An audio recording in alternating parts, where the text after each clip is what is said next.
1600 and 1015 KUSH Cushing. It is noon, and we have an interview this hour with Kevin McKiernan, who I believe is in the phone with us now. Kevin, you out there? Yes, good morning from California. All right, good morning. We're glad you made it in this morning. And just to set up the listeners for who we're talking to here, Kevin McKiernan is an American foreign correspondent, photographer, documentary filmmaker, nominated for the Pulitzer Prize, been all over the world in some very challenging, difficult, dangerous situations, and as a result of that has written several books and produced several documentaries. And to our particular interest here regarding the latest film that he produced from the earlier era of the American Indian movement, from the early 1970s up to the present day with Standing Rock, a new film from Wounded Knee to Standing Rock. And the film's been out for a couple of years, but he's coming to Oklahoma on February the 11th to show the film at the Roxy Theater in Muskogee. So with that set up, I bet you're pretty interested to hear this interview with yourself there, Kevin, because you're a pretty interesting and outstanding fellow. How are you doing today? Well, I'm doing fine, thank you, and I appreciate the invitation here. I think at the outset I want to give a heads up to Dana Tiger, who's the producer really of this event in Muskogee. Yes. And she's a longtime member of the tribe there, and she's done a lot of work to make this event on February 11th a success. So hats off to Donna. No doubt, a wonderful artist as well, and actually we're alums of the same high school, so we go way back there. And so I think she was actually the one that contacted me and said, hey, you need to have Kevin on your show. And I said, well, all right, well, let's make that happen. And we have, before we get to this new film that you're going to show, your career is just really amazing with all the things that you've done over the years. How are you looking back on this life that you've had now? Well, it seems as if I couldn't figure out what to do with my life. And I tried this. I was a teacher for a while. I drove a truck over the road. I did any number of things until I finally found my niche in journalism. Mm-hmm. I hadn't taken any courses in journalism in college, so I was utterly prepared for this new journey, and that's why I've subtitled the film From Wounded Knee to Standing Rock, A Reporter's Journey, because it was a lot of learning for me. Mm-hmm. I was a fly on the wall, you might say a stranger in a strange land, and people took me in another culture, and I was very privileged to be able to see what I saw, which was history really in the unfolding. Mm-hmm. Now, along those lines, in this particular film, there is some footage that's never been seen, and it has a very interesting story behind it. Well, this is true. The film that I shot was in 16 millimeter. It was actually film, and I think if you say to many listeners today, 16 millimeter, it might not register. And in a way, I'm dating myself, but this was before videotape. It was really before micro cassettes, and certainly before cell phones. Sure. So it was a different world in 1973 when I became a public radio reporter. I'd never been on an Indian reservation. I'd certainly never seen anyone shot or killed. And even though I lived next door to South Dakota in Minnesota, where there were many reservations, I really didn't, and I was a college graduate, I really wasn't educated about what was going on in my own state, much less in my own country. So what I tried to do with the movie is to show people how I found out things as I progressed, and maybe to give them that information in increments as I went along in the film. Now, let me ask you a couple questions regarding that time period, 1973. There you are at Wounded Knee. This is a very historic event in 20th century Native history and American history as a whole. Describe the scene there as you arrived and your sensibility of the situation once you got there, for those people who are not old enough to have been alive when it was happening, or just others who remember that era but would be interested in some insight into what you really saw there. Well, first of all, Wounded Knee is notorious in American history for the fact that there was a dreadful massacre there of women and children and even of the unborn in 1890. And it came about because of a rising hysteria in this country about Native religion. And you could say in a way that the 300 people or so who were killed that day, which was late in December of 1890, were killed because of their religion. And in our narrative about our own society, we talk about people fleeing Europe and religious persecution. But this really is what was going on and precipitated the massacre. The Native people were practicing something called the ghost dance, which was outlawed by the American government.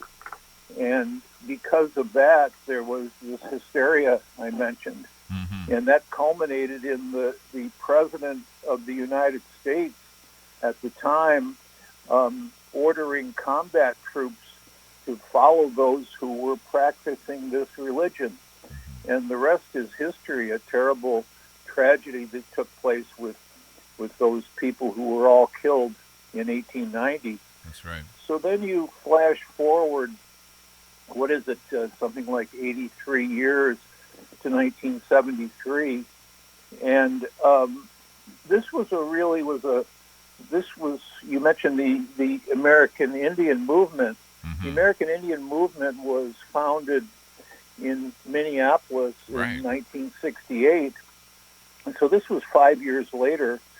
And preceding this, there had been something called the Trail of Broken Treaties that right during election time in 1972 brought hundreds of protesters to the Bureau of Indian Affairs in Washington. Yes. And in fact, as the events turned out, they took over the BIA, the Bureau building.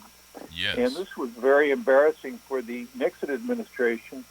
And they really kind of catapulted to national attention at that time. And Yes. that was December 1972. So the American Indian movement was really on a roll by February, a couple of months later. And they joined forces with a group in South Dakota that had been protesting the corruption in the local tribal government on the Lakota reservation, the Oglala Lakota people in Pine Ridge, South Dakota.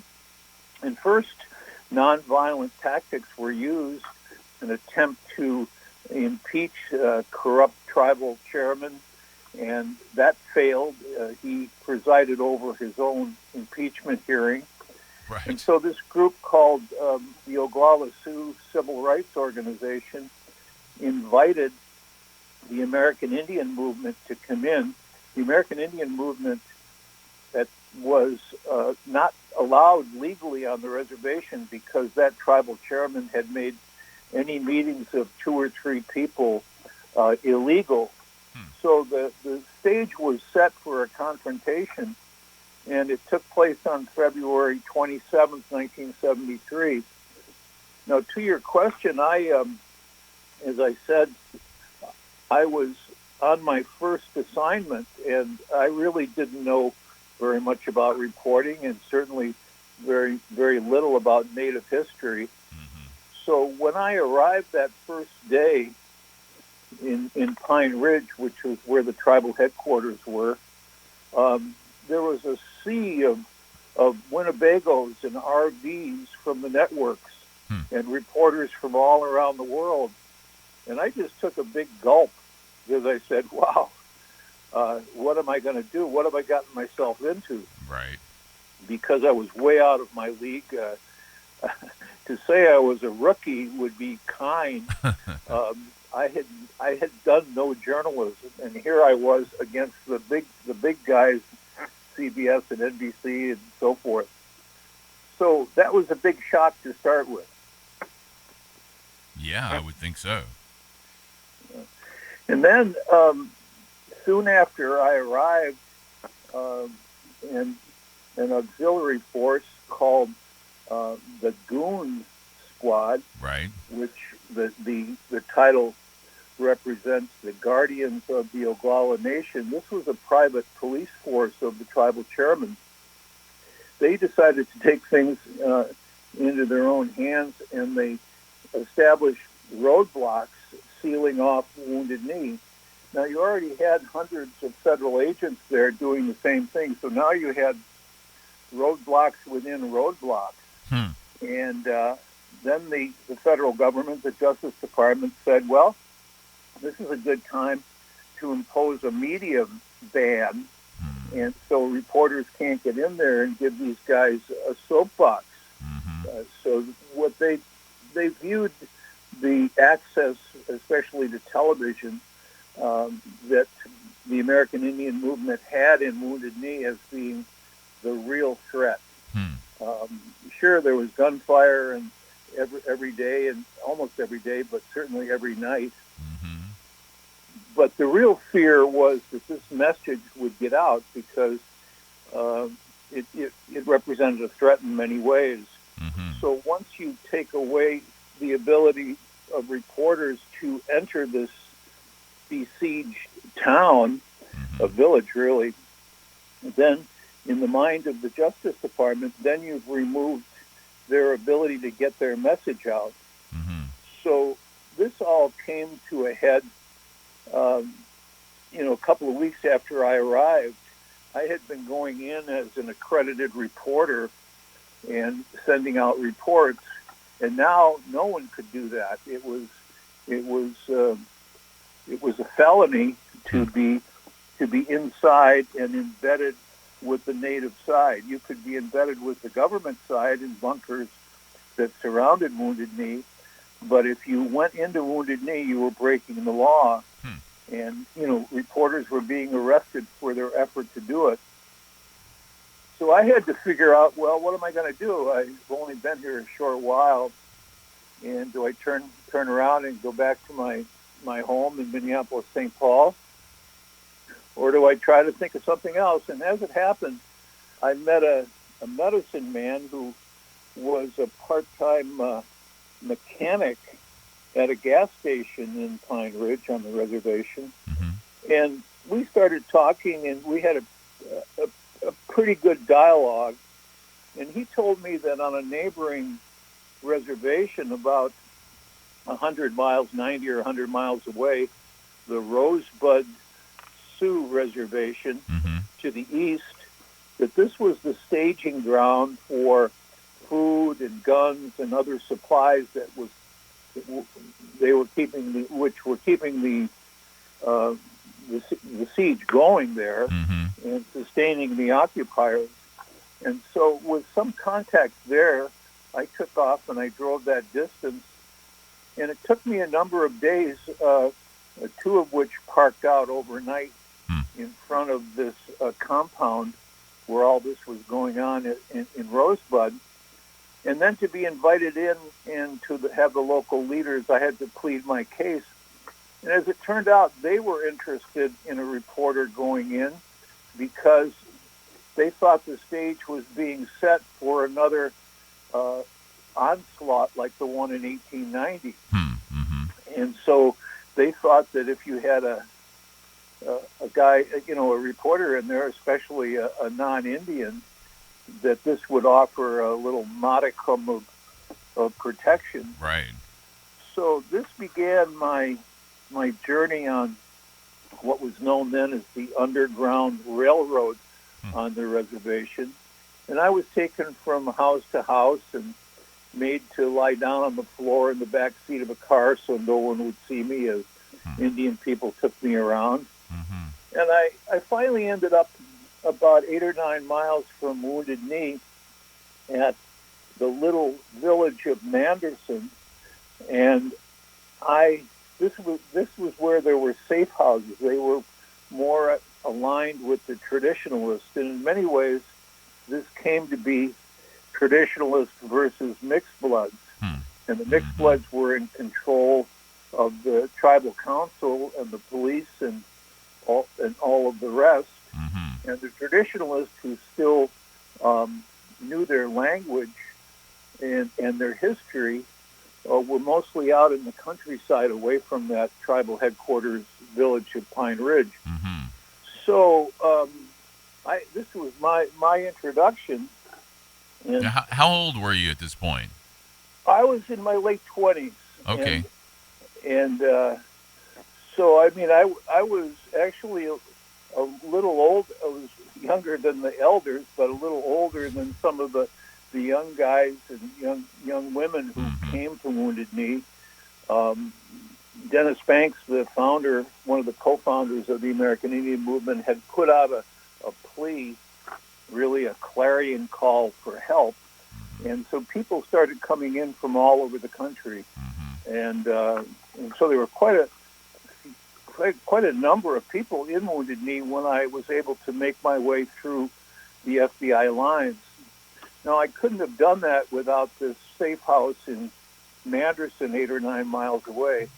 It was an arduous journey because it was very cold, below freezing, and the government had tripwires, the kind that were being used against the Viet Cong in Vietnam, and had installed these all around the village. And so when you went in there at night, you would hit one of these with your foot or your leg, and it would then shoot a flare into the air, and it would ignite it, and it looked like noon in daylight. And then they would have a pinpoint a position and come down and arrest you. So they assigned a guide to me, the folks in Manderson, who was a traditionalist and someone who I was led to believe really knew the trails going in and out. And we went into this they had me hide out in the kind of private junkyard they had behind their house of old jalopies that were no longer serviceable. And they wanted to keep me away from the passing BIA cars because they would, if they saw me, they would come in for the rest of the people. So I just hid out there all day. And then when it started to get dark, some of the old Indian men came out and they started a fire for what was a sweat lodge. A religious ceremony. I had never heard of a sweat lodge, much less been in. And it was quite an experience for me to be invited and to partake of this ceremony. Here, for the first time in my life, I had strangers praying for my safety on this unknown trip that was going to happen later that night. And then they brought me inside when it was dark and safe, and this was maybe one of the poorest homes I'd ever been in.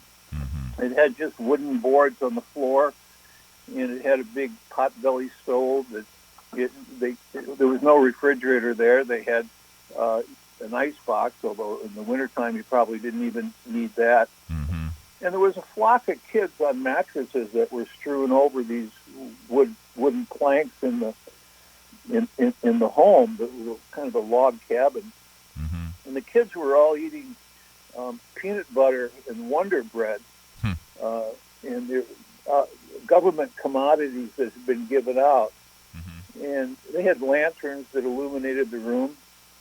they invited me to sit down, and a group of people began speaking Lakota, and the conversation was quite heated. I only learned later that they were discussing what was the safest way to get me in.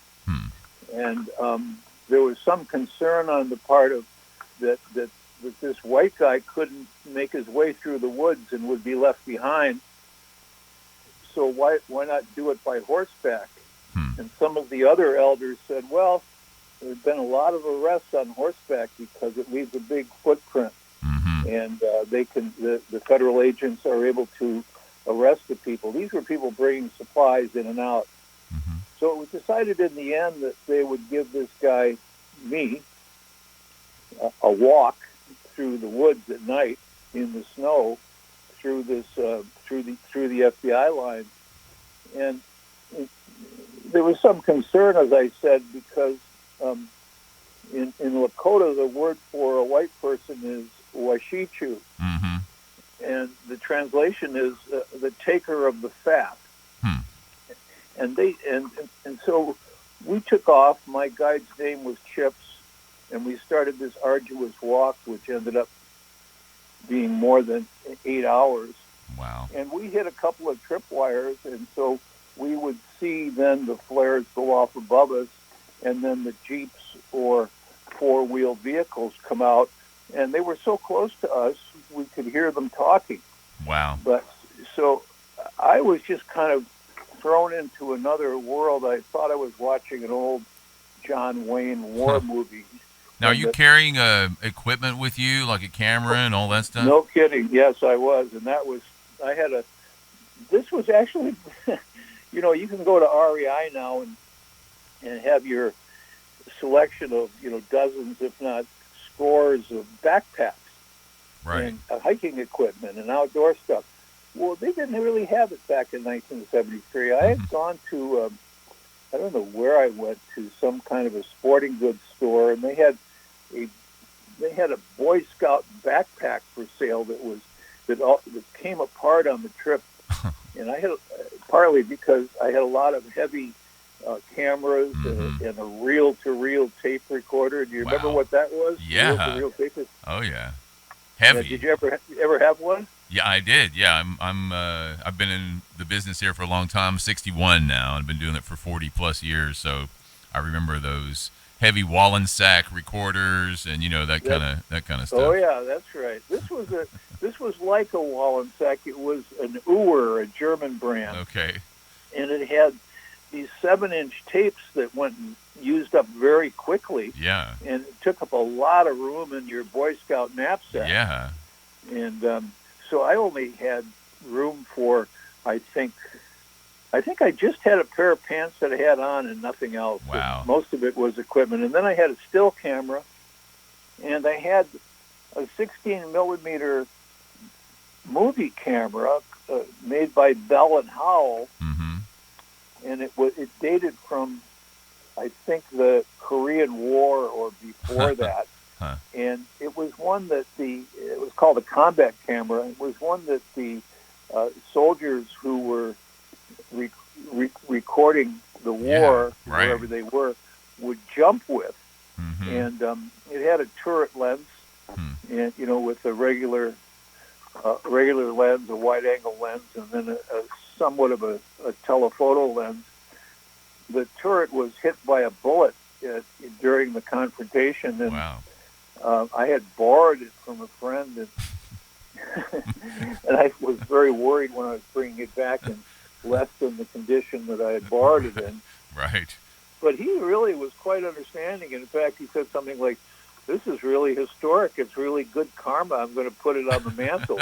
Well, it didn't work anymore, so he put it on the mantle, So. A wall hanger. Let me just stop you for a second. We're talking to Kevin McKiernan, filmmaker, photographer, journalist, foreign correspondent, and right now what we're discussing is the film From Wounded Knee to Standing Rock, A Reporter's Journey, and Kevin was there in a very unique situation, and our listeners, many of whom are native, will remember at least stories about this time, or actually remember the time itself. And this film is going to be shown February 11th in Muskogee at the Roxy Theater.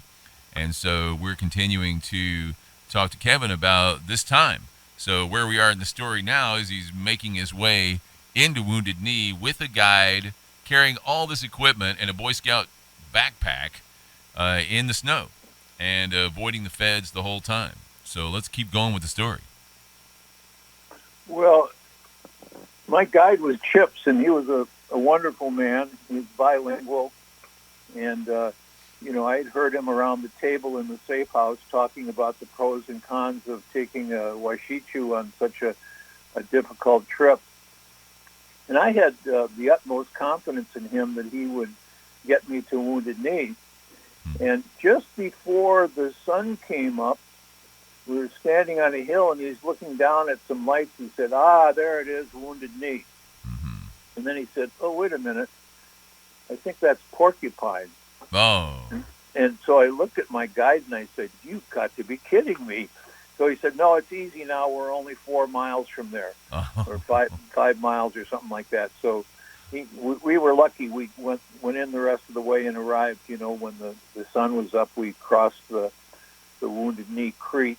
Mm-hmm. I think the Wounded Knee name came from back in the 1800s, a cow getting shot in the knee, and they named the settlement for the cow, the Wounded Knee. I didn't know That's the story I've been told, at least. Okay.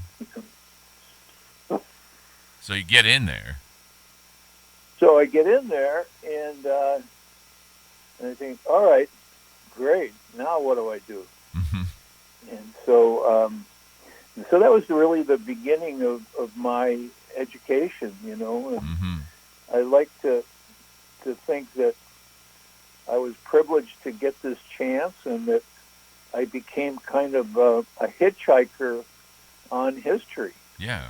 And watched it unfold before me, the negotiations with the government, the federal helicopters that would fly in and land, and the Department of Justice personnel and the representative from the White House would come in and to a church or outside in a teepee, mm-hmm. and try to negotiate this thorny problem of people who wouldn't come out. This lasted a long time, mm-hmm.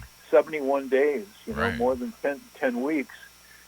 And I think it's said that this is the longest civil disorder in American history. So we're coming up on the 50th anniversary. Right. February 27th is the actual anniversary. So the film's going to screen in Muskogee on the 11th, mm-hmm. At 2 o'clock and 7 o'clock. That's a Saturday.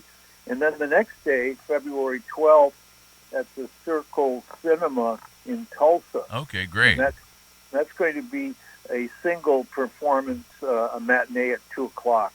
Nice. So February 11th and February 12th, and I hope the listeners come, and we're going to have a nice Q&A afterwards with Wounded Knee veterans, people who were there. Good. And many people, of course, have passed away in the 5 decades since the occupation. But we'll have 3 or 4 people to do the Q&A and answer questions in the audience. So it should be a good experience for everyone. Yeah, I would think so. It just sounds awesome. And we're talking to Kevin McKiernan. And while we have you on the phone, I'd like to ask a question that compares your experience at Wounded Knee and what you learned about Native history with the other work that you've done around the world in very challenging and difficult political and tempestuous social situations.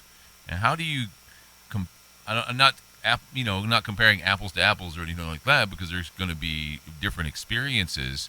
But from what you learned there, did that charge you in some way to want to go out around the rest of the world into these trouble spots and report on them? Or how'd that all happen?